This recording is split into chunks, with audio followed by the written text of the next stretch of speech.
Okay, everybody, if we could find our chairs, we'll make a start in the final session for today. Thank you.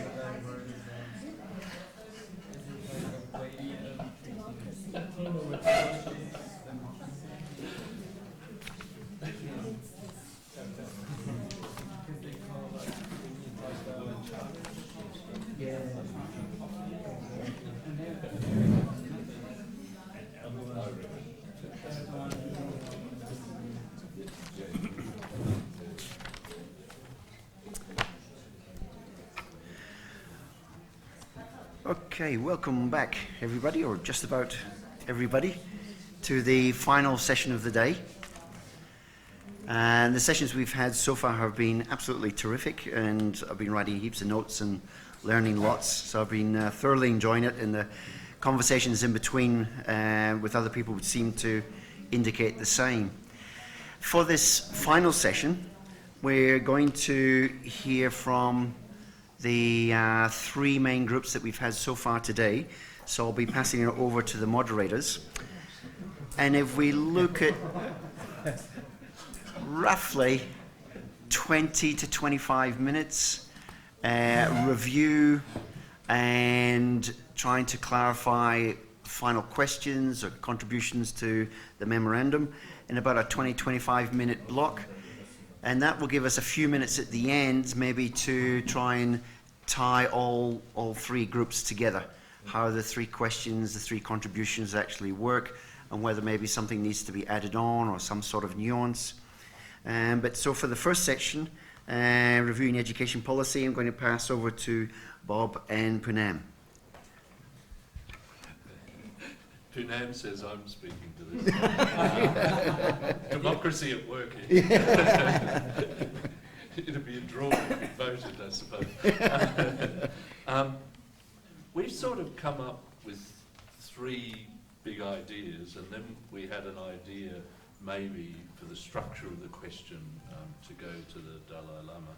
But the first point we thought was that we are constructing a notion of education which in its broadest sense is a challenge to the neoliberal human capital construction, which is a construction at the level of a focus on the individual and a focus on the individual being produced as a worker in the economy and all the benefits accruing to that individual. So we're putting up a challenge to that, and we think there was a sort of agreement on this morning that we want to underpin, frame up education policy, a much broader definition of what education is. So there's multiple capabilities beyond the skills for the workforce, and we could think of multiple ways to describe and think of those, but developing empathy, sensitivities, compassions, and so on. And an emphasis very much more on producing people not simply as workers in the economy and the individual, but producing people who have a sense of a broader community, society, and indeed stretching out to the global. So I think that was our, that's right, Poonam, isn't it? Yeah. So that was our first idea that we thought people were sort of in agreement on in this morning's discussion. So even though the expression for these people belongs to the market. No. Yeah. So we want something other than produce. Yeah. So the words become very important. I agree. Educate. Thanks. The second point is the one linked to Krasimir's initial point this morning about the need for epistemic justice, and that is to foreground multiple knowledges, particularly of those excluded and others, those knowledges to inform policy, and also in another way epistemic inclusion in terms of the question of how we produce policy and who is involved in the processes of the production of policy. So it's that sort of epistemic justice and a sort of notion of epistemic inclusion in two ways, around the knowledges informing and the people who are involved in the processes of policy. I was going to say policy production. Cut my tongue out. Policy making. And the third, and we think there was agreement about this morning as well, the notion that we have to think of education at one level as a global and shared responsibility, working around some sorts of universals, perhaps about what it is to be human. But that has to be complemented, joined up with recognitions of the specificities of different locations, places, nations, diversities. So it's working together some sort of universal set of purposes around education, but also complementing that with an acknowledgement, a recognition of diversities and differences, and those working at, I suppose, regional levels, national, right down to local and institutional levels. And I just had a little note to myself. They were the three things that we thought. And they could be expressed in various ways, and we could, Junan, couldn't we, write those in ways, I think, which pick up the sense of what the discussion's been. So I put those on the table. In terms of the question to the Dalai Lama, and you can help me with this, Junan, we thought a question something like, and these aren't the words, but these are the idea behind the questions. It's how that point we were just making about the universals and the specifics, the universal and the particulars, the universal and the specifics, how those two things could be worked together to inform policy. I don't know, that was the sort of question that we... How do we translate that into policy? I mean, how does one envision also the policy-making process to enable that to happen? I mean, that would be an important question. But I think we may need a little more thinking on this. Yeah. And when do we have to have that question? It has to be given tonight. We have to come up with that this evening, Mr. Scott. Let's discuss your suggestion maybe. We can spend a little bit of time on it just now. Yeah, that would be great. So, yeah. Do you want to share that? Sure. Yeah. Thank you very much, Bob and Pumanan. We can focus on the questions specifically if we want to, and work on that, or clarify the 3 points that have been suggested as the main summary points. My inclination might be maybe working on the question and drawing on the other points to flesh it out in terminologies that we feel might be more inclusive.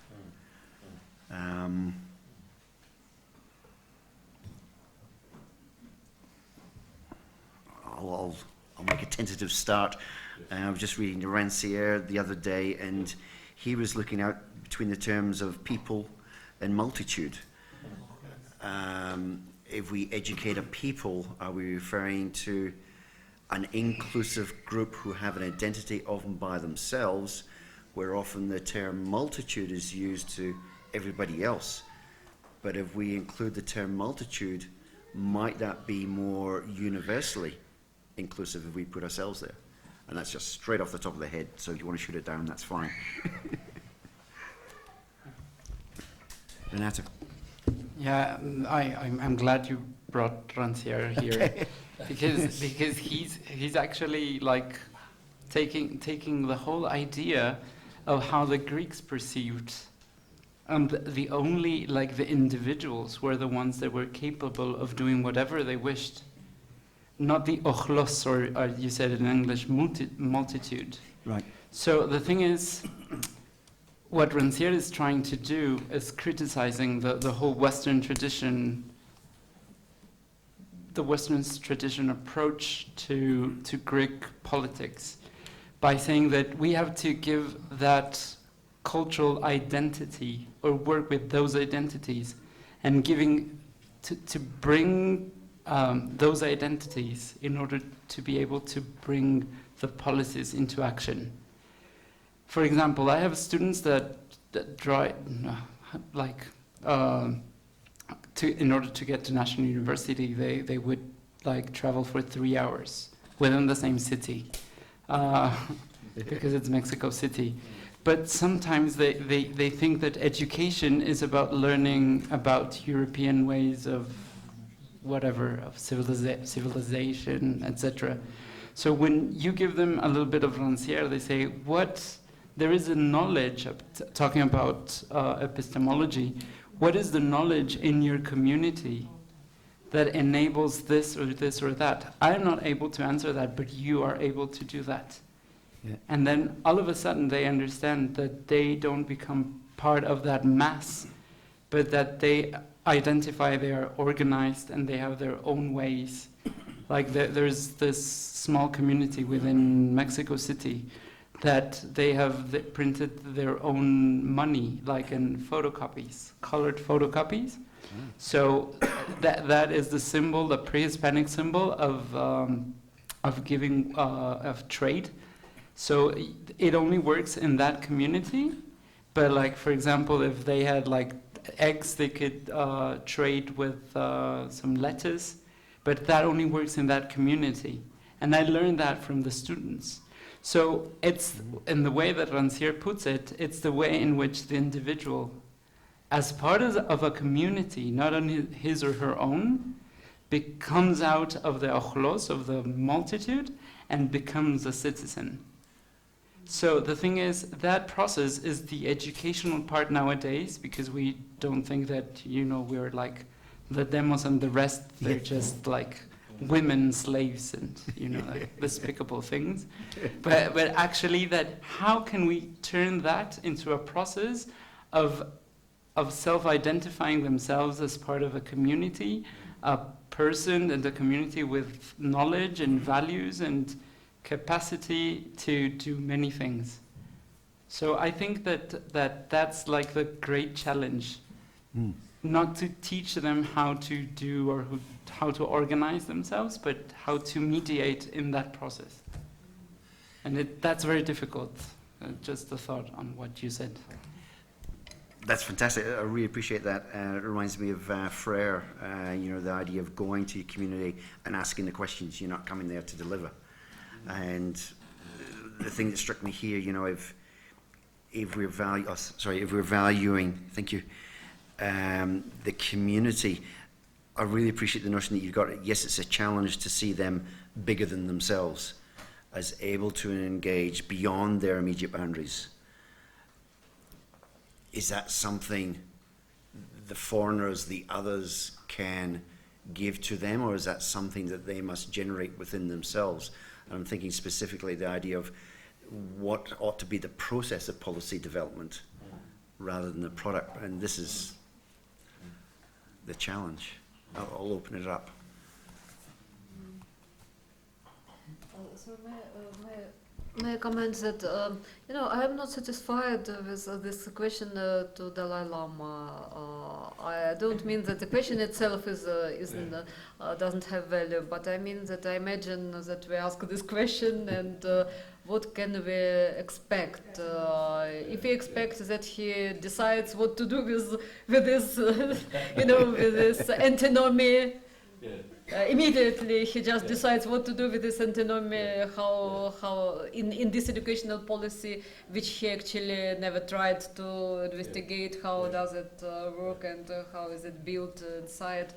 So maybe we'll try to find some other questions from all topics which were discussed, and very sharp question which actually expresses our concern, but also which could be of his, I would say, scope of thinking that which will be of his real interest, and he can contribute into discussion. Just 1 second. You're right, I support what you're saying, but also not just asking question. Another thing is asking His Holiness of certain aspects of education, which is almost like burning question for him, that certain aspect of these things must be done and not happening, whatever. There may be some really, really burning questions. Sometimes when he addresses the younger Tibetan generation, he says, you must preserve Tibetan culture, Tibetan language. If you don't start doing this, even if I die, I may not die peacefully. You see? So what I'm saying is, with this global concern also, especially with this concern on ethics and morality, and he is now like working like anything for this. So there must be other aspects of education which he really feels that somebody must be doing something. I think if we ask something like that, what is his main concern or something like that? Main concern. Because Let's try to find main concern. Exactly. Why I'm saying this is because in Buddhism we say the source of all problem is ignorance, right? But I add another sentence by saying that the source of all problem is not just ignorance, but it's inaction. So how can we not just talk, because so many talks are going on everywhere. I mean, also it's not easy to just start something quickly and then solve the problem. That's not easy, I understand that. But whatever extent, to start something in action, you see. Something like that, I don't know. Can I possibly revisit the question and say that if we're looking at the tension between the universal and the particular, it's this space that we find ethics, and in particular existential ethics, secular ethics. And one of the burning concerns, and you just provoked this thought in me just now with your comments, is that if we think about the process, we can think about ourselves maybe in powerful positions, going to the vulnerable to invite them. But it becomes really quite different when we approach governments. Yes. And we say we would like a voice at the table, or we would like this minority group or all minority groups to have a place at the table, and very quickly get shunned. So there's, as well as dealing sort of intellectually with an ethical space, there is an imperative that if any good things are to emerge, there must be some sort of action taken which requires us to engage with authorities who traditionally have been very resistant to engaging with people like ourselves. It might be easier to talk about the more vulnerable. So is it possible to rework this question, maybe the space where ethics, specifically speaking to authorities, to invite them to the table where more democratic processes of policy might be taking place? Yes, on every level, we need to tackle this problem on every level. We cannot say just government will not do anything, so let us work. That will also not very effective, right? So how would you involve government? Government means some of these officials, individuals. Before you talk to them about having this curriculum, install things like that, just invite that person for a cup of tea. These are the tactics we adopt, you see. He is also a human being. Once you become very good friend, it's really easy to pursue many things. So I think we should, explore all venues. Mm-hmm. One suggestion. Could it be? Yeah, you go, Margarita, and then 1, 2. Yes, sir. May I suggest, for example, such a question as to initiate World Forum that is an action. World Forum is actually an action. World Forum itself, which we are speaking about, which we are actually moving towards, is an action. So can we ask His Holiness the Dalai Lama about his opinion, his vision? Does he believe that such collective action, such action of which uses collective mind in world scales, can really influence educational policy?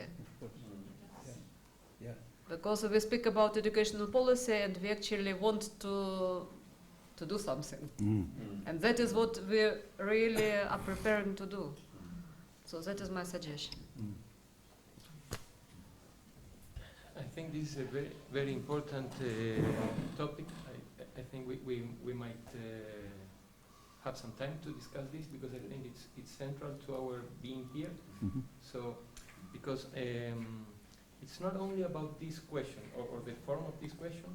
I agree that in general the questions beginning with how are not very happy questions in the sense that they are very contextual and they depend on lots of things. So it's putting Dalai Lama in a position that it's impossible to answer in a way that we will all be happy.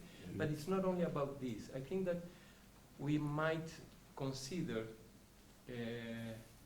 that there's a danger that we are reproducing a kind of pedagogical model, and where usually some people think that the one who questions is because she doesn't know, and the one who answers knows the answer, so that a question reveals ignorance and an answer reveals knowledge.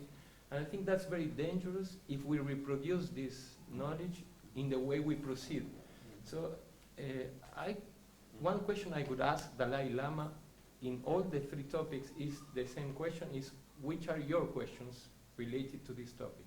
So it's not asking him to respond our questions, but listening to how he could question the approach, because questions reveal lots of knowledge. So if we could dialogue in terms of questioning and not in terms of putting someone in the place of questioning, some other in the place of, we could do something, let's say, different to the thing we are.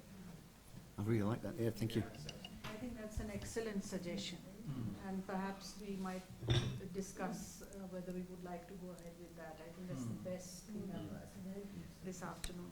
I was just thinking when you were talking about the three main points, and you were talking about education and policy, and then the universal and the specifics, whether we could also look at education policy in terms of the universal, the global, and so on, but then education as a living process. Because I think that is also important to see the specifics in terms of, Margarita talked about it, what are actually what's happening on the ground. So is that what we mean by specifics, or we mean something else? Yeah. So I think we might like to bring that into in the conclusion or the summary of the main points. Then how do we understand policy alone, or always policy with what's happening? I don't want to privilege policy, at least personally speaking. I don't want to see policy as the overarching framework to which we all have to pay obeisance and follow.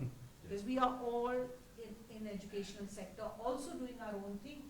So let us recognize that. Good or bad.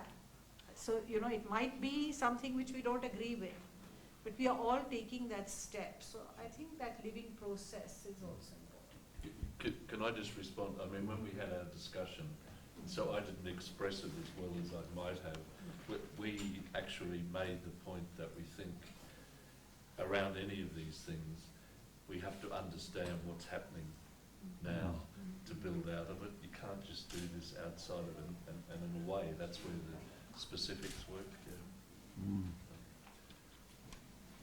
But maybe we should take this suggestion for asking the question, him to ask us. And I can see this happening 4 times over. What are your questions around? What are your questions around? Because it's so good.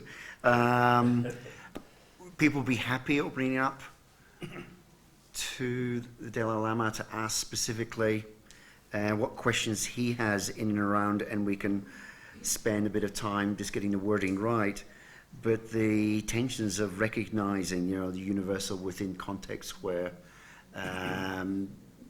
you must necessarily listen to those people who are already doing good in that environment, and how they might be able to see themselves as being part of a broader, I was going to say global, but no, universal community of humankind.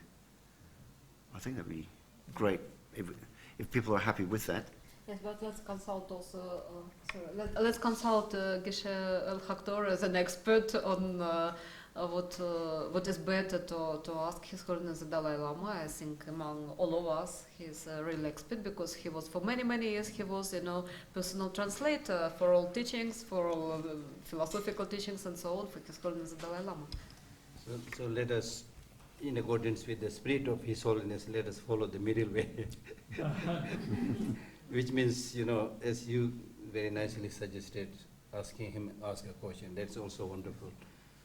And then, of course, he will be addressing to us. So many of his concerns will be there. So we just take note of that. Then secondly, our asking question is also relevant in the sense that there may be a kind of almost our burning question. Something we really have a little bit complication, how to handle it, how to do it. Those questions must be asked, because then we get an opportunity to get his insight. Maybe we go through all the moderators and then we can come back with have one round of discussion. And, Couch that question, something like this, how does His Holiness see how we can recognize differences and yet build on the commonalities?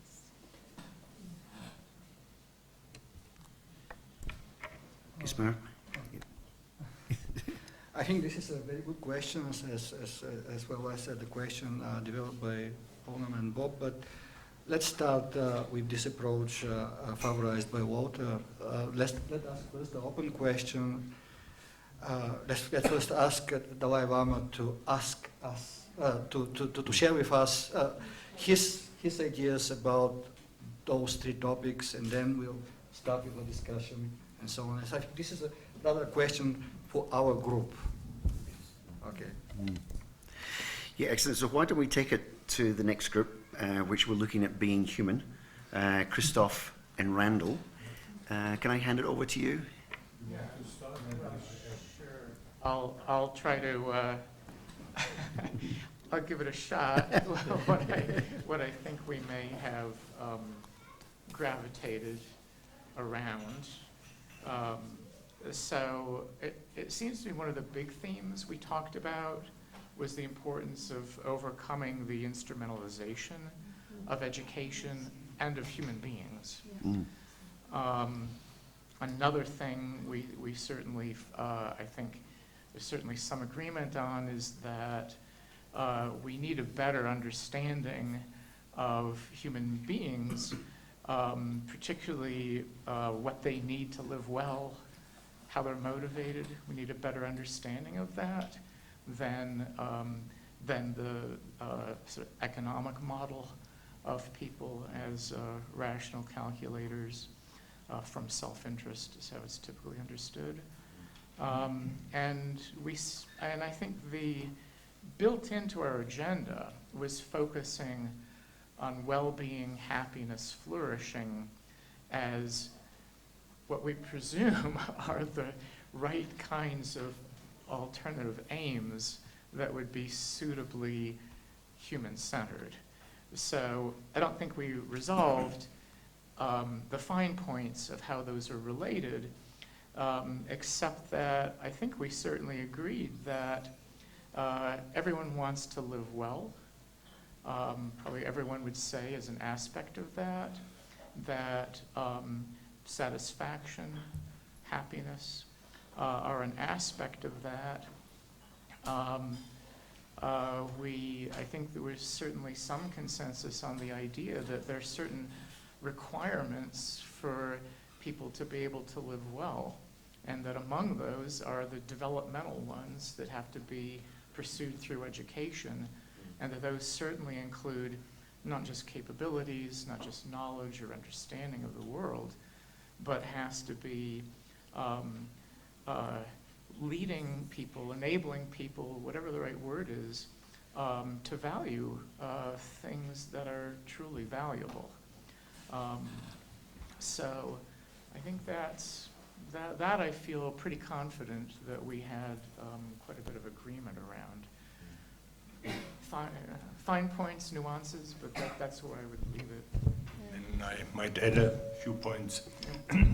One was also that we said that there is no education without concepts of the human being, implicit or explicit. There's no other way. You know, whenever you get into education, you have some kind of anthropological understanding. One point. The second point was that we were in favor of a complex understanding of education and were against the reduction on what is measurable in terms of education. Third point, that it is impossible to have an adequate concept of the human being. The human being is always more complex than we can imagine it and conceptualize it. That depends on historical, cultural differences and on the whole role intellectual, cognitive insights can play. So it's a limited understanding which is only possible, and this leads to tolerance and also modesty. Fourth point, well, that what we already discussed, that was the implication of what is anthropology and the necessity of continuing anthropological research, because the question who we are as human beings is today the most difficult one to answer, more difficult than in societies which had a close concept of the human being.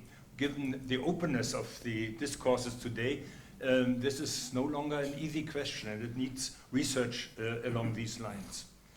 Next point is that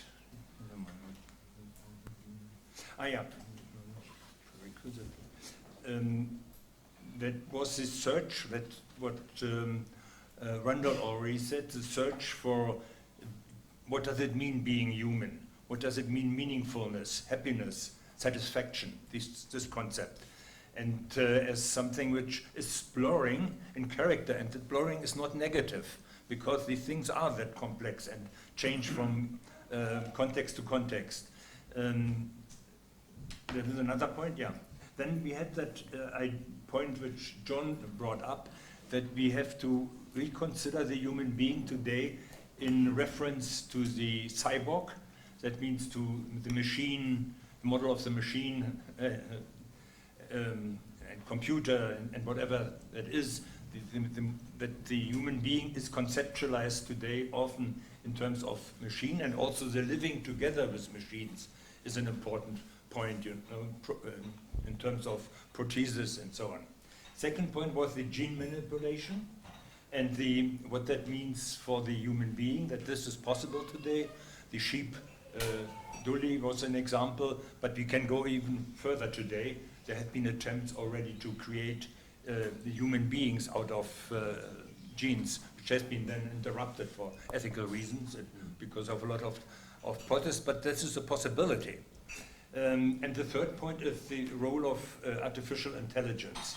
And in the sense, big data, what does that mean? How is our individual decision-making field limited? It's going to be limited through big data. For example, if you take Amazon and you order a book, they tell you right away what other books you are interested in. Or if you take the development towards cars without a driver, and all this means that there's a new concept of the human being at stake or in making, and we have to somehow find our way, not to refuse everything, but to be critical of it, to see also what cannot be replaced. Empathy was my example, or reflective thinking. And then the next point was the question of spirituality, something which transcends the functionalism and the instrumentalism of education, making clear that due to imagination and due to the anthropological being or character of the human being, there is a need for some kind of spiritual dimension. And we need that in terms of self-relatedness and self-transformation. So the self and the ego cannot be the goal of education alone. It has to be a self-transformation. That means a transformation towards others, towards obligations we have as human beings for other people towards care of human beings. I think these were my points, which add to what you said already, Randall. Many thanks for both of you. Those sound really good. So if we're going, Margarita, yes. So may I add a small comment to Randall concerning well-being? Please, I just request everybody not to forget wonderful abstract which Howard Gardner has sent to us about common well-being. That is a very important addition, not just well-being, common well-being. Thank you, Margarita. That's good. Through those summary points, was there any question that was starting to emerge that you'd like to put to the table, or should we ask from this review what might be a good question? What is the human being? How do you understand the human being? In 3 minutes. Are you reopening the matter of what question we might pose? Yes. Yep. Yeah, I mean, the one that I thought of sitting here was perhaps about to elaborate his conception of secular ethics in education. I mean, Yeah, he's all talking. that'll be the talk. Yes. That's the nature of the talk. Let's stick to the same procedure. That would be my suggestion. Not to start with a concrete question. Yeah. Not the same here, but only this year. Yeah. British sketch at the end of the year. Well, what I meant is actually to start with an open question, that to ask him to share with us his ideas, Dalai Lama's ideas, to also to that topic, what means to be human, and then okay. And then a further suggestion for the internal usage of your comments. Well, let's leave. I leave it with that. I was just wondering if we might have a question that connects to, from all the summaries that we heard just now, connects the point that you made about the new humans or the privileged humans being constructed now, whether it's through artificial intelligence or gene manipulation, etc., in the context of well-being. I mean, I'm not articulating the question, I'm just giving you what I think could be a possibly good question of the new human being or the modified human being, the technologized human being, and the spiritual.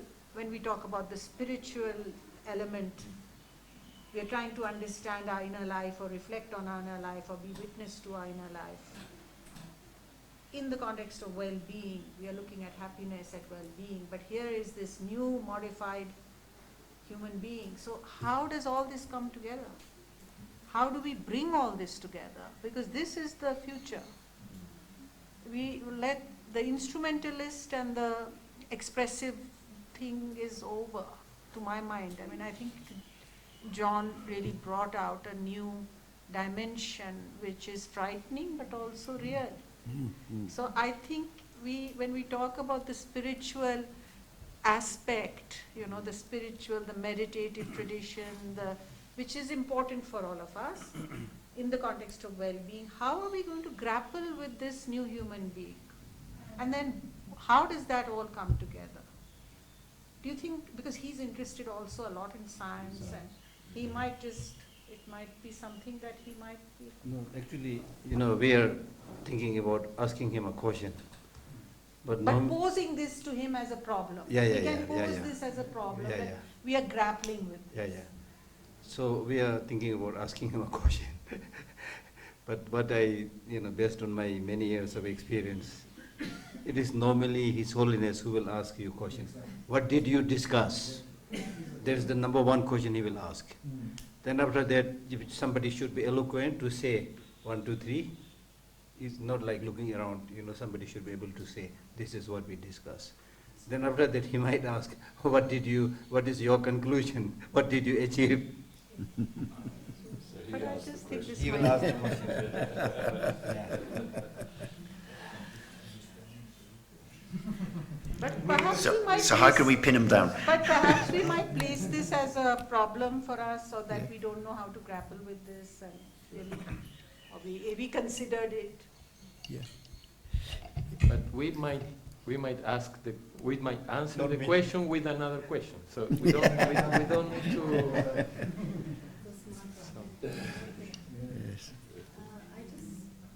I don't know, my question at the moment, I don't know, good, bad, what you may think of it, but should human education that we're trying to talk about, envision, should that not allow us to question this new human being and this new future? Why are we taking it for granted that this is going to be the future? I mean, has there not been enough feminist literature on questioning baby farms? Has there not been enough debate? Not enough, but has there not been debate? Should we not continue to question this? Why should we take it as a given? That's one question I have. The second thing, I was just thinking, I think you're absolutely right. He's going to say, what did you discuss and what is your conclusion and what did you arrive at?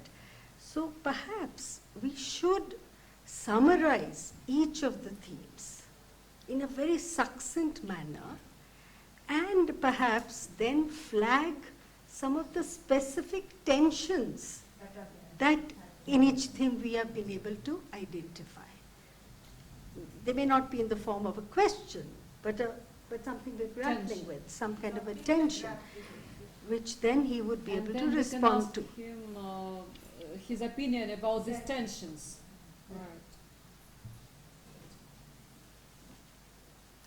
Then may I suggest that instrumentalization, that is maybe the key of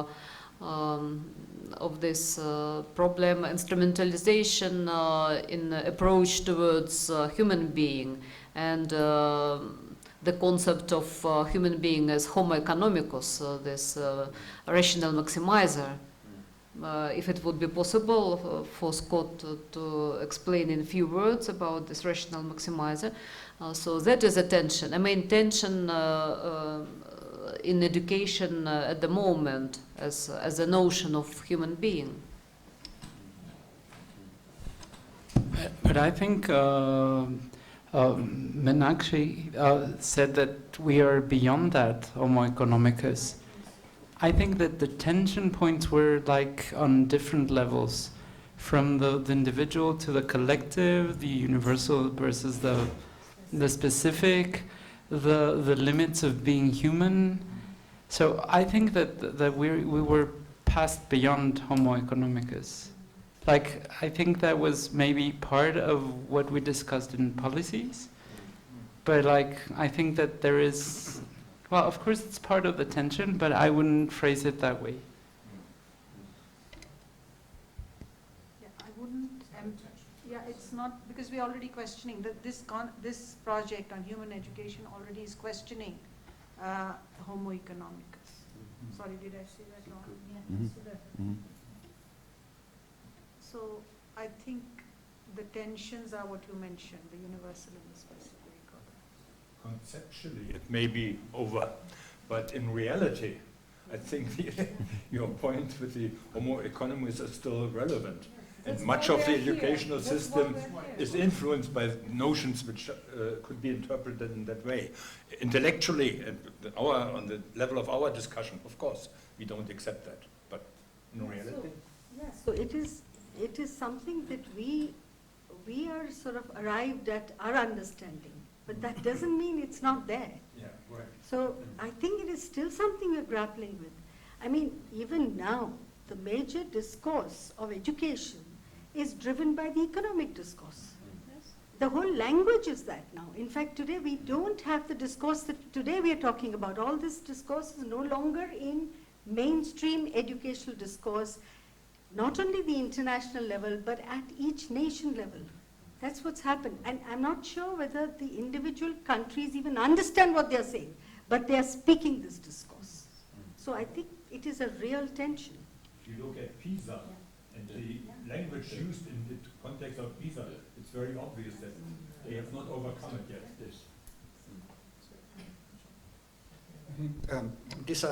These are two different levels of the discussion. So there is an objective tension in the educational policy and educational between the economic and intrinsic goals of education, and this is on the level of educational policy, but on the level of our discussion, and it is important to distinguish between those two levels, actually. On the level of our discussion, there is, I think, a consensus that the economic reductionism should be overcome. And we can communicate it in that way, so we have the consensus. Okay. Whereas there is, I think, a dilemma also on that level, or the level of our discussion with regard to, well, artificial intelligence, artificial enhancement of human possibilities, and so on and so on. I don't think that we solved that problem, that we have a consensus.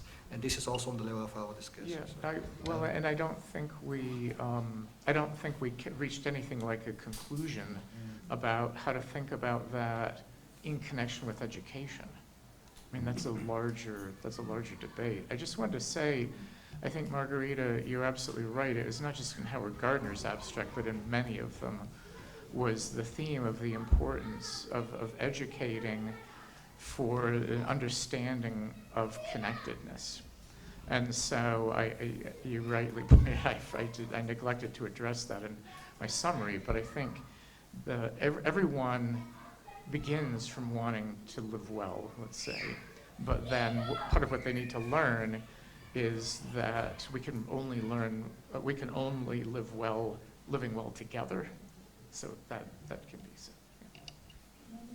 Request that when we use terms like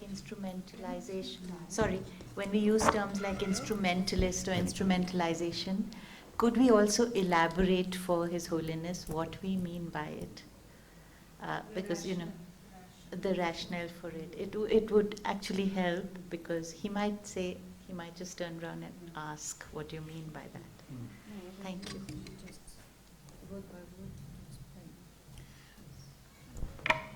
Yeah, a lot of that will depend on, it's what we had on the website, the reasons for why we're running this and drawing together, like what is our shared concerns. So we could offer a summary of that as our starting point of this is what we're wanting to address and overcome, and the challenge then is articulating alternatives to this.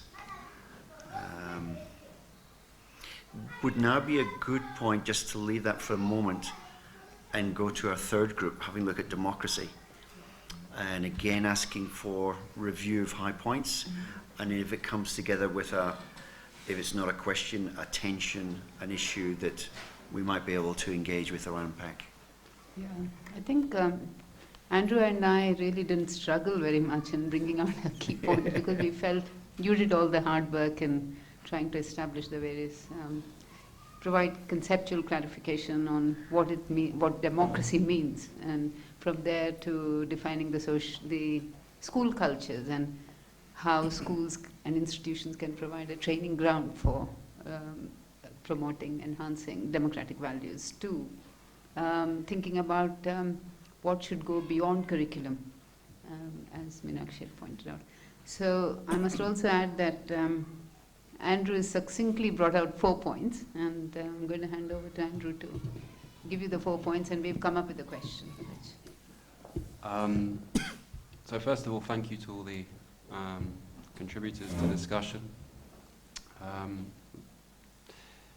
Did the best we could to review and synthesize it all. I suppose we have a main point and then several sub-points which have a practical specified purpose. So the main point being democracy must be realized as a condition of school organization and school culture. So imagine as both a life form and a structure. And we're borrowing a lot from what everyone's contribution here, as best as we can. So in terms of school organization, that would be the commitment to access and equity, participation of community in school decisions, funding arrangements, provision, allocation that reflect community need. But at a school culture level, commitment to sustaining democratic principles through the design and delivery of the curriculum, empowering teachers as professionals to take risks outside performance requirements, the creation of students as innovative, experimental, critical thinkers who are civic-minded global citizens and practice compassion and tolerance for others. And a set of points, again, with some practical import. So there needs to be equality for democracy to flourish, and this came out a lot from our discussion. So without equality, democracy is not sustainable. Piecemeal solutions to installing democracy in schools are not sufficient. Democracy combined with hierarchical arrangements, for example, and this is pretty much the dominant paradigm across the globe at the moment. Introduce models of accountability in which schools are made to answer to democratic values and principles of teaching, learning and governance, in the same way they're made to answer for, say, contract and corporate measures of accountability, and this isn't done anywhere in the world, I think. Linking curriculum and learning to real-life experiences so that students properly identify with the significance of what is being taught, can relate to it, and therefore integrate it into their own self-formation. This might include linking learning to forms of public pedagogy and informal learning. There was mention of activism and process. So in effect, you're not just democratizing learning, but you're politicizing it too. And then lastly, teachers are so important to this process. Teachers should be empowered to, again, take risks in order to provide training ground for democratic life and values, and therefore should not be handmaidens to a performance culture that undermines possibilities for error and failure. And that's what we came up with. It really took to that performance culture, isn't it? Yeah. It's a very nice point. To promote that, and I think we also, do you want to talk about the question that we came up with? You can read the question if you like. And we formulated the question for His Holiness. Yeah. To identify how should the education system be redesigned to produce free-thinking, critically engaged global citizens. We thought that captures the whole school culture and performance and all the aspects that have been. Or maybe you think it's too narrow. We can. It's too big. Is it? It's not too narrow. Free-thinking, critically engaged global citizens. We just might turn around and say, but I thought you were going to do that. Sorry? Then I thought you should be thinking about this, about redesign. Exactly. Yeah, sure. We felt. That's the main tension, maybe. The main tension. Sorry? Then try to find what is the main tension. The Where is same the as tension? What is we the discussed in the. Are we assuming there's one? Yeah, between school Yeah. culture and school organization. So there's a lot of focus either on the one or the other, perhaps. I'm just saying, when you talk about redesigning the curriculum or the system, this education system, so is that what you're referring to? That there's a tension between school organization and school culture? It could be. I mean, education system is very broad, isn't it? So it could be curriculum, it could be the structure. No, the tensions. We're just trying to understand how to frame. I'm just. Okay, so naturally, trying all to of the things we help. tried to outline, they So are what are the desirable. tensions? Yeah. What are the tensions? Okay, so are they feasible? Are they operational? Well, the tensions lie in the fact that many schools are heavily regulated, even those with some autonomy. So, in able to operationalize these things, you'd need to empower schools on their own terms to do what they want. So all of those schools who have autonomy, it's often conditional autonomy. Conditional on that you do this, and you answer to these provisos, these directives, these requirements. So that's where the crucial tension lies, where, again, as we've already discussed, when schools are made to answer to issues of market rule and state control, that's probably perhaps the biggest tension there. Shall I just raise one point here? A point which we came across while teaching secular ethics, while talking about teaching secular ethics. You know, people normally, whether they say it or not, they get this immediate idea, yes, teaching morality is wonderful, ethics is wonderful, compassion is wonderful, democracy is great, but how would that, those, you know, learning those things, how would they will give us employment?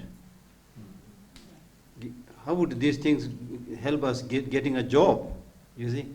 So what I'm trying to say is, you know, we should come up with a tactic so that there is a complete picture of, you know, not hampering their job or whatever, at the same time, you know, giving them an opportunity to imbibe all these important qualities. So there is a really tension about that. There's big tension about that. You see, yes, I want to study ethics for 2-3 years, but who will give me job? Something like that, you see. And you cannot say, oh, it's not, job is not important. The most important thing in your life is be a good person. You can't preach, you know, to the hungry person, as we say, you know. So something, there's a big tension there. Right in the morning, I mentioned this, you know, the big tension in all levels is this tension between materialism and spirituality.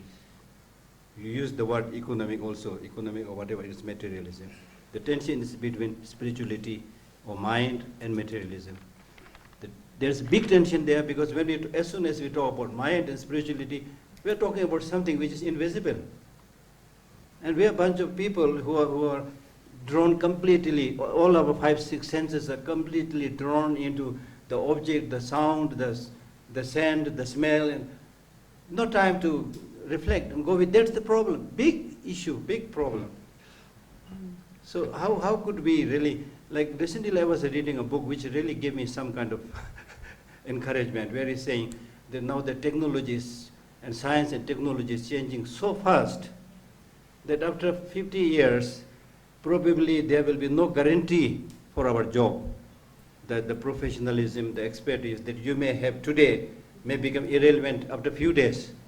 So when you get this kind of unpredictable life situation, how would you deal with it? Then he says, at that time, there's no other way but to turn within oneself. Explore the inner resources.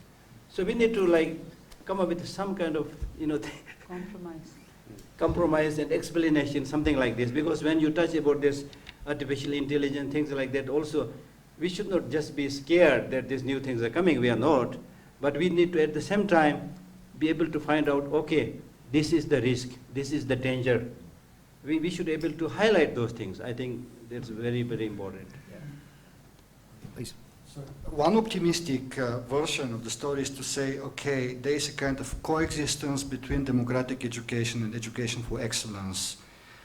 Precisely because you cannot just train people for the status quo of technical development and so on. You need to produce persons who are innovative, who are capable of critical thinking, who are capable of developing visions, who are capable of self-reflection. And the best way to cultivate such kind of capabilities is to have a kind of democratic education. But this is optimistic version of the story. No, okay. Not only optimistic, but what I'm saying is that this picture is, I'm not saying this picture is not there, the picture is there. For example, if you read all these books on emotional intelligence and things like, then there's a plenty of examples saying that those people who are morally upright, you know, even though your study or education is similar, but those who have this value, have compassion, they always, at the end of the day, they were more successful than others. So we need to, as a kind of incentive, we need to bring these concrete examples. 1, 2, 3. I would just say that perhaps maybe a democratic education and an economistic model are not, don't need to think of them as separate at all. In fact, they could be mutually complementary, if you like.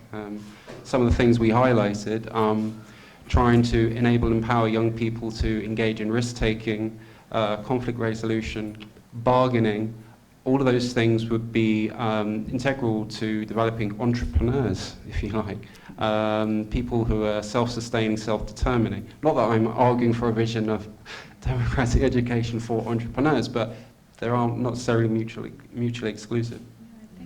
Is there a perceived tension between giving institutions the space to develop democratic values while equally providing a steer and direction to control certain aspects? I don't know what the tension is between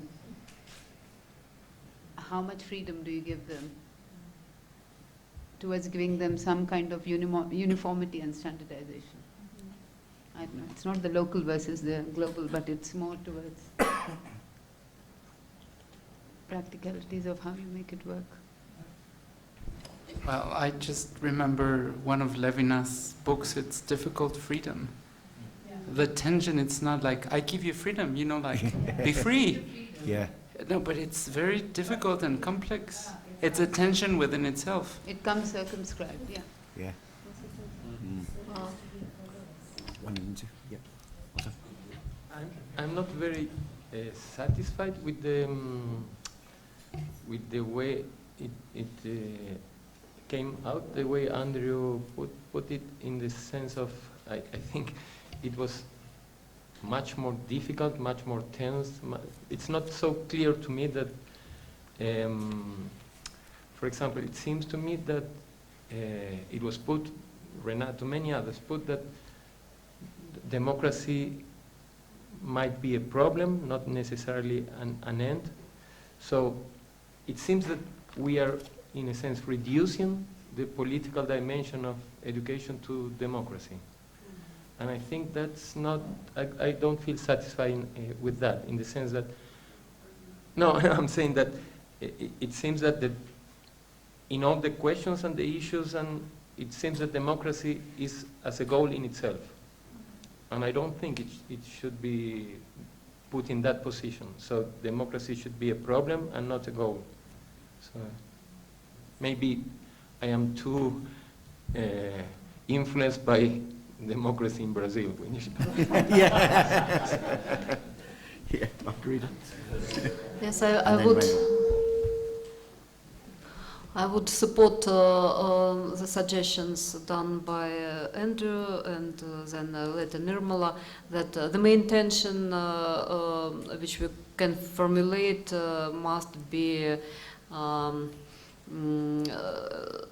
related with freedom inside educational institution and freedom of, actually autonomy of educators, of teachers.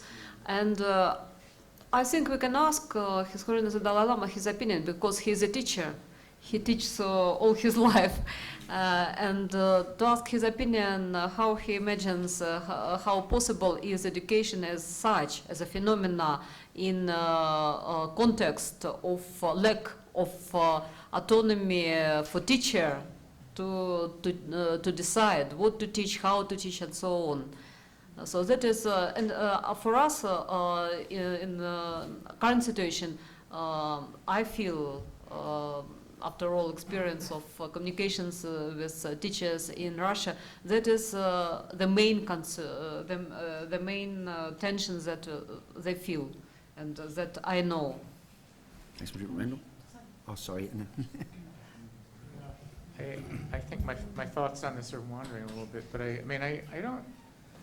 I haven't seen the problem of justifying democratic education as particularly hard. I don't think, my sense is employers don't see it as in any way opposed to what they want out of workers. They want people who are actually much more highly skilled, and including skilled in working together in teams than in the past. I'm tempted to say that the greater resistance is from authoritarian local cultures controlling schools that are horrified by the thought of children actually thinking for themselves and feeling empowered to make decisions. But But I think there are ways to argue that these things are fundamentally harmonious. Possible for us to also link this idea of democracy or the challenge to democratic spaces in education, leading to reassertion of authoritarian governance all over the world and the rise of all these authoritarian regimes, linking that, the absence of cultivating and nurturing democratic spaces within the education sphere, and what impact does it have on all of us as part of the global community, somewhere.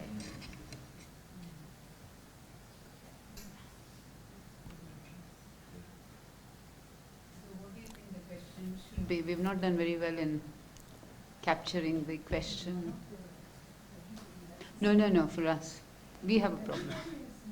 I think you all have done much better. We are thinking, how do we capture the essence? No. We are, for us, we need to know what are the elements that will.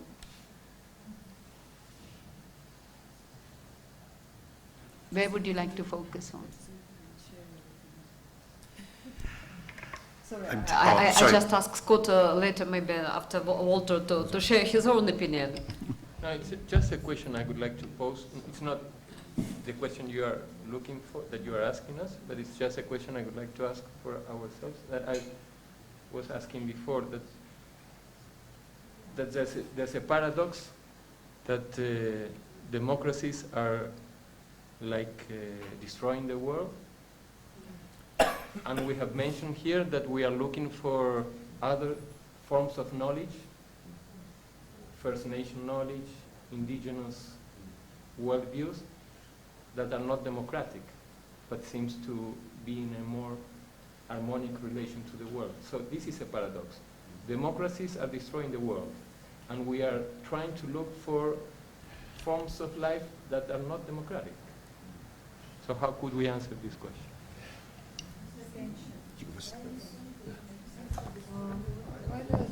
Just one word.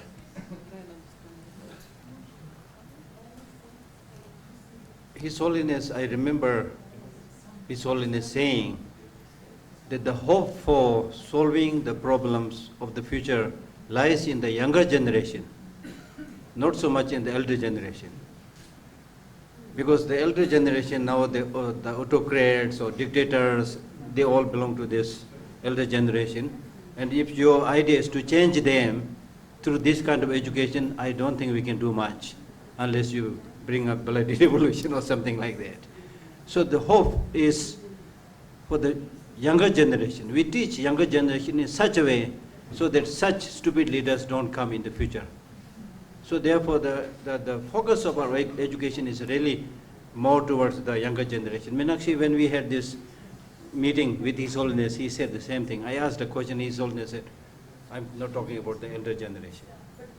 But the younger, sorry, just to respond quickly, I know I'm not talking about school young generation, but the younger generation, unemployed youth, have voted for a particular majoritarian regime. That's exactly what I'm saying. Right. Among the younger generation, majority are illiterate, disfranchised, as we say. So they are just going for nationalism, this, that. They have no education. That's what I'm saying. So that's why we need to educate them. That's the solution. Otherwise, it will continue. I guess this is a sort of Nirmala. This is a sort of answer, which is just an observation about your main point and then your supporting ones. Something to think about is the idea of democratizing schools, including empowering teachers, is in some people will perceive it as in tension with democratic oversight of education, right? Because, and so there's from that larger perspective, there's a deep question about how you think about the role of expertise and professionalism in a democracy. And so from the point of view of allocating authority over education, I think part of what we've come to is recognizing that you have to give a working space to teachers to do their jobs properly, where the society needs to rely on the abilities, the expertise, the goodwill of teachers in doing their job well. And so the point about managerialism and accountability is partly understanding the role of professional judgment and expertise in a democratic society, and the way democracy needs to make room for delegating some authority over functions like education. So it's, when you look at the main 4 points you've laid out, stepping back to thinking about democratic governance or democratic oversight over education, that's a sort of very basic question that comes up.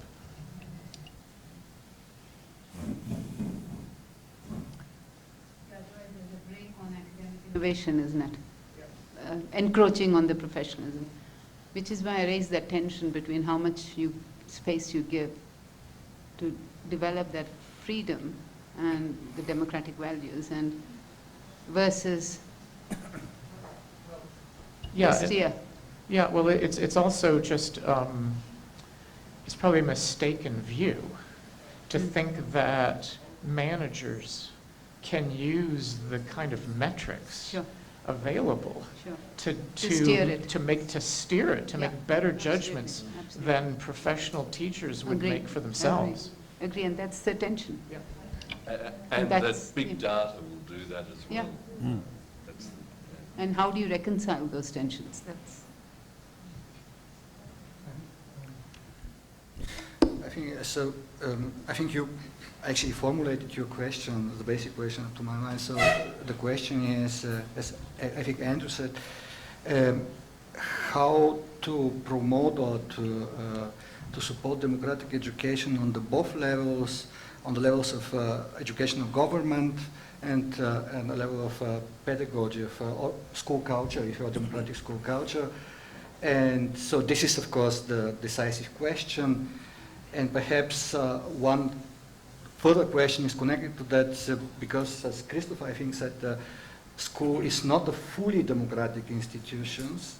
So this is a difference or distinction between schooling preparing for democratic participation and school being a democratic institution itself, where there are some limitations also.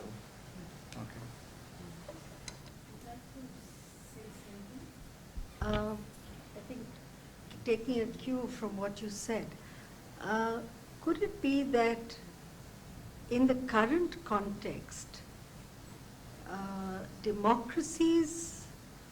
certain democracies of the world have actually thrown up authoritarian leaders? So that doesn't mean that democracy is failing the world, or that democracies are destroying the world. But the question to ask will be, well, how has this happened is something for us to consider, but how do we look at education in such a context where we've seen that democratic, so-called democracies, but these are political democracies, so we can't even say that they were democratic societies. I mean, there's a tension there. India certainly, I mean, it was never socially democratic. It was only politically. We call ourselves the largest democracy. But, you know, there's the tension. So how do we look at education in a context like this, which is so current and, you know, sort of facing us, staring us in the face? I think a positive, though, certainly in the Australian context, if you take every issue, climate change, recognition of Indigenous rights, and so on and so on, the biggest defining feature of how the population falls is level of education. What's happened in the Australian population is divided, 50-50 on every issue, and what we would see as the issues we would agree with it's those with the highest levels of education that support those. So I think there's something positive there in the context of the negative rise of populist leaders who are. It seems that education has an impact around all of the things that we're talking about. May I just read nicely encapsulated problem and question framed by Nita here, who's observing this. And she says, democracy is to empower us with freedom and responsibility. False democracy operates, and therefore the play of power in terms of hegemony, control, governance, accountability, and so on.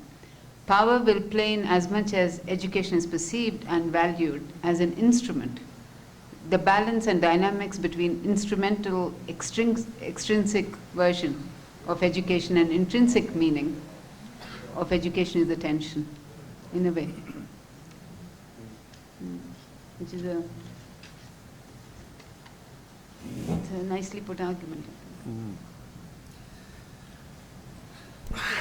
Yeah. It's another way. Yeah, my mind is grappling with a number of things, and it's interesting, philosophically, what is thinking, and it's dependent on questioning. The questions and thinking are very much one-on-one, and it's, as Heidegger has said, when we reach an answer, we do away with the question because we do away with thinking. And I'm wondering then if we can invite His Holiness to share with us his current thinking, that is, his current questions regarding the paradoxes of democracy. I think through our conversations we're in full agreement that democracy is very valuable at the level of school culture, where teachers are invested with the role of their professional judgment in making calls and inviting students to see the transparency of what they do, why they do, and the resources are made available where not just equality but equity is made a reality for many minority groups and vulnerable people. But the tensions that we flagged is, the paradox of the democracies of the world destroying the world at the same time, and maybe it's those, as Sheldon Wallen has described, they're actually inverted totalitarian states under the guise of democracies, but as far as the populations are concerned, they're still democracies. So I'm wondering if we can invite His Holiness to share with us his understandings of how democracy can lend itself for spiritual development through education in such a way that it can exist or engage with and not be snuffed out in political environments that are not so conducive to teachers and local schools taking such an autonomous role. Would His Holiness be able to share with the notion of democracy along those lines of tensions after we've kind of concluded with our work, its value in terms of school culture and what it is to be a teacher? How does that engage with so-called political democracies? Maybe democracy itself we're putting too much hope into. Maybe that should be critiqued some more.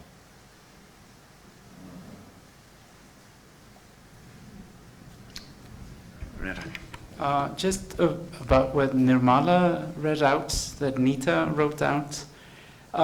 If you take the word democracy and you read the 4 points, I think it's a more of a ground level discussion, because with words, when they're used too much, they become like washed, like the meaning gets like impoverished.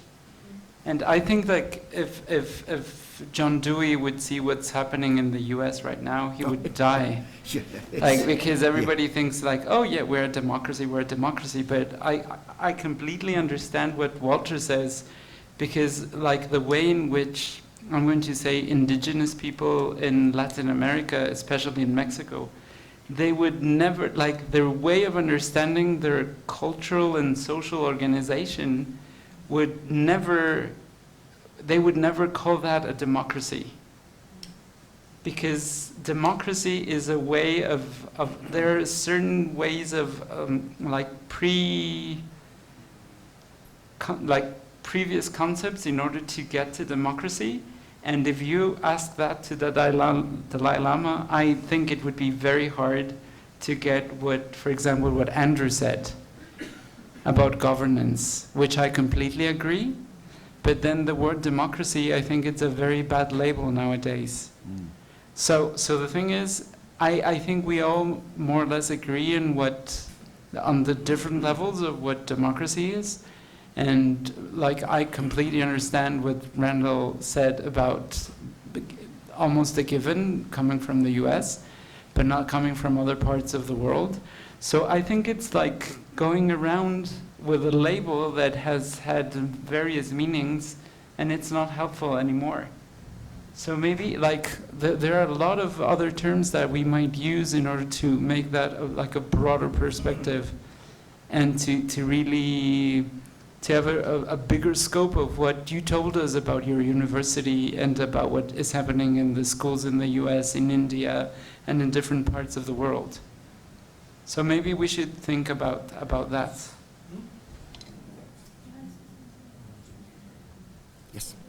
No, I agree completely, and I think we should maybe not emphasize, like what Scott was saying earlier as well, the political aspect. We're not looking, I mean, it's in terms of numbers, yes, India is the world's largest democracy. It's not. So I think we need to do away with that, and just in terms of school culture, it works when we talk about democracy in school culture, but not in this socio-political domain, whether it's in the US or India or Japan, Brazil. Christoph? You know, I'm still very much in favor of a liberal democracy, and I would argue in favor of the values of liberal democracy against all the questions and all the problems we are facing. So I just want to make that statement very clear. I don't know any form of governance which is better. I know shortcomings in democracy, but still it's a form of life which I would fight for, put it that way. That's one point. I have another point. I feel a little bit awkward because in the summary, we did not take into consideration the issue of the Anthropocene and of our destructive behavior in the world. You know, the future of the planet is in danger. You have to put it that way. And education has to do something. What it can do and to what degree is an open question. But we have to face this when we talk about education. And that implies violence against nature. That's what climate change and all the things we mentioned. It implies the violence with relationship to war, manifest violence. If you think of the 14,000 atomic bombs I mentioned, this is somehow nobody gets excited about that. And this is really an essential aspect to humanity. And the third point is also the question of alterity, which we have not really gone into yet.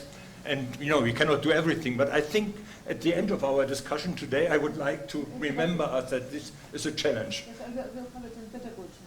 Yeah, okay, that's fine. Yes. Yeah. Yeah. Timo?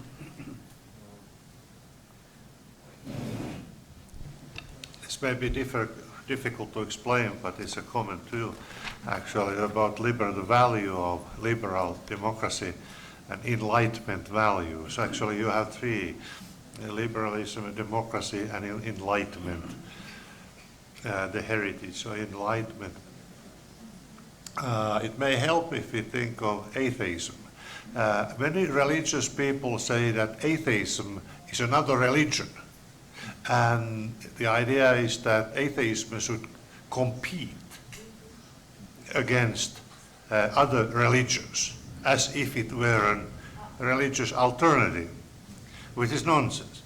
And in the same way, we can ask, we have these competing political ideologies: socialism, communism, conservatism, whatever. They're whole, there's a bunch of, a large number of them. And do you think that this liberal idealism is just one political ideology among others? I mean, it's a crucial question. Are we political liberalism and enlightenment people? I don't say enlightened people, but enlightenment people supposed to compete against these all kinds of ideologies? So my answer, and I have been discussed this with my friends in Finland a lot, and I would say that it's not really. The liberalist alternative is not at the same level with these ideologies. It's not an ideology, it's something else. What it is difficult to say, but I refuse to compete against, for instance, let's say, Marxism or socialism or communitarianism or other these highly technical developments of political ideology, when we have this kind of very simple idea of liberalist, enlightenment style liberalist democracy. And this is, I think, is pretty essential question in that debate and in this agonistic context. But why is not another idea? Can I? Okay, here we go. Here we go. This topic came into social philosophy. Can I? Just avoid Kismer and then Christoph. I completely agree with you, or with your Finnish friends. And what is the difference? And then I'm going to make a clarification. So, liberal democracy is first about freedom of speech. And this is, of course, a normative principles. And I know, as a Habermasian, I should say, we know that there is a tension between facts and norms. And then, so in order to have discussion, to have a competition between the different ideologies, you have to have first this possibility to speak freely. And that's why this is another level. But this is, of course, this is another question. And when we are arguing against liberal democracy, understood in that fundamental way, so I would prefer to speak about deliberative democracy in that way. So this is a typical case of a self-performative contradiction. So you are talking, you are contradicting the assumption of your talk, the very conditions of your talk. But so let me make another point here, which is, I think, more important. And the point is that democracy is, of course, the so-called essentially contested concepts. So this is the theory of essentially contested concepts. Democracy is one of them. Justice is another concept. Freedom is essentially attested. Individualism. And soon as we are talking about ethical issues, as soon as we are talking about education in an ethical way, you cannot avoid this kind of concept, but at the same time, it is not possible to reach an agreement about the meaning of those concepts. So this is actually, this is the fate of this is the destiny of the essentially contest concepts. But from an educational point of view, it's especially important to have this kind of democratic environment in order to have this pluralism of different perspectives, to have this different kind of arguments and so on and so on. And that's why this is the internal link between education and democracy, actually.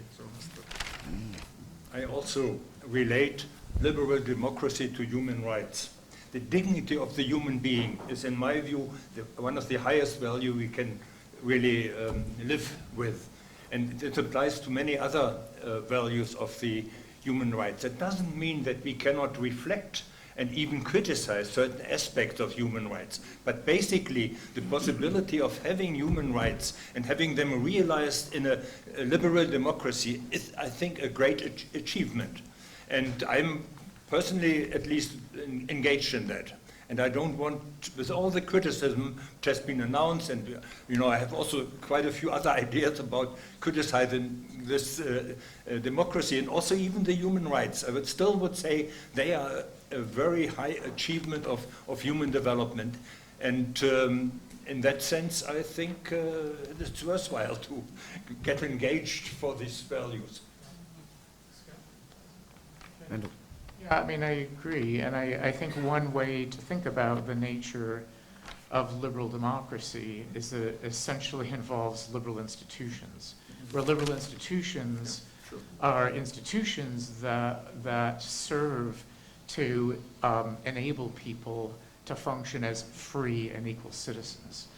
And so a crucial aspect of this is that we're all massively epistemically dependent. What do I mean by that? I mean, we would know next to nothing on our own. And we have an enormous collective interest in creating and preserving institutions that actually do a good job of discerning what's true and saving us an enormous amount of trouble by informing us, making those truths available to us. I mean, without that, you can't have a cooperative society that can do much of anything, right? And so, I mean, John Locke said in his marvelous passage, he said, you know, we can think that we have a free will because we can just act on our judgments. But if we're not able to discern what's true, then what use are our judgments, right? So we're only free insofar as we have some ability to discern truth from error. And we have very little ability to do that on our own. We depend on the goodwill, the support of other people, and of institutions. It's just the work of figuring it all out for ourselves is impossibly immense. So this is part of democracy, as I said before, is being attacked now, which is these liberal institutions. I think of them as institutions of public knowledge that are absolutely critical to us having meaningful freedom.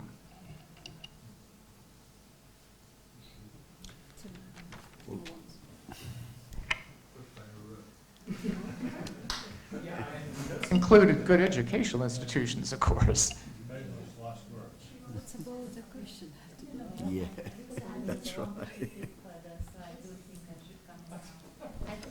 It's just that I think somewhere along the line, let's not forget that Western liberal democracy presumes a social contract of equal citizens who are able to enter into a social contract on a basis of relative equality. Even Locke, with all his, things about this reality does not obtain in post-colonial or colonized societies. And we are talking really about that part of the population of our world, which doesn't have that discourse, doesn't share the discourse of liberal democracy. So what are we? Sorry. Yeah, I just wanted to add that it's very clear that like that kind of democracy implies a way of understanding the individual, the subject, freedom, etc. And it's not like if Locke could have seen how indigenous people organize themselves and how African communities are built around Ubuntu, etc., and from a different epistemological perspective, then another world is possible, and another way of understanding human beings is possible. So, and not necessarily taking for granted the individual, the institutions, freedom, etc., etc., etc. So I think it has been clear that there can be other possibilities of understanding that, and not just as a given, including Locke's liberalism and all the Enlightenment people, not the enlightened people, just as Timo said. So there is another possibility in other worlds, and I disagree that the only possibility is understanding democracy as it was stated, because it presupposes many things that it's intelligent just to broaden up our perspectives on many of those presuppositions. Yeah, I just have to respond by saying this is emphatically not a Lockean conception of the subject, right? Or a Lockean epistemology. Emphatically not. The whole concept of epistemic dependence is very, very un-Lockean. I mean, Locke had the fantasy that people could figure out everything they would need to know for practical purposes. I mean, I have directly tried to refute that in my own work. And the idea of a liberal subject, that's a long discussion, but I just disagree about that. Modern liberalism does not depend on any particular metaphysic of the self. It doesn't. It was not like versus Locke. I've read your work on Locke, and I agree with that. I'm talking about the whole idea of liberal democracy and the presuppositions, not just Locke, but like the Western European way of thinking. I might. Human rights. Yeah, but human rights are based on the individual and that they're rights. So you're against human rights? No, I'm not against human. Okay, absolutely fascinating. I'm looking at the time, and it's been a long day, and it's been a very invigorating day. I really appreciate the passion that's been shared, the curiosity, the interest and the wisdom that's been shared.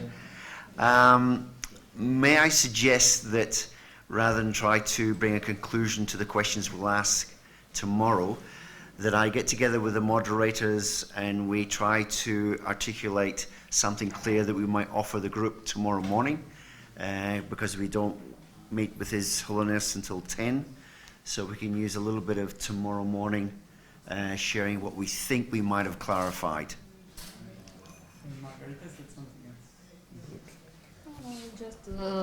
Just to agree that our discussion showed that the problems are not easy. The world isn't so we cannot see it simplified picture.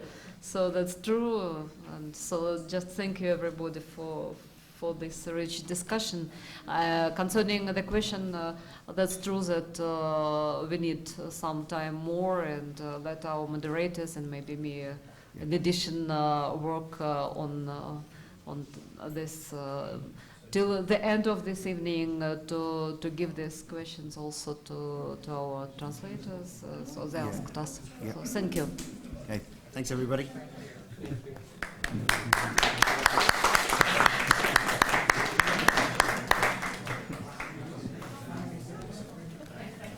Wow.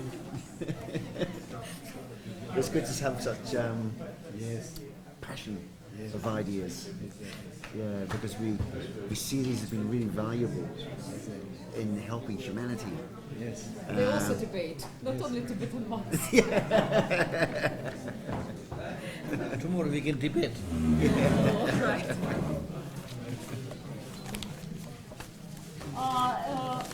Once a moment, everybody, I have these papers kindly printed for us for tomorrow sessions on pedagogy. I just distribute and you put them into your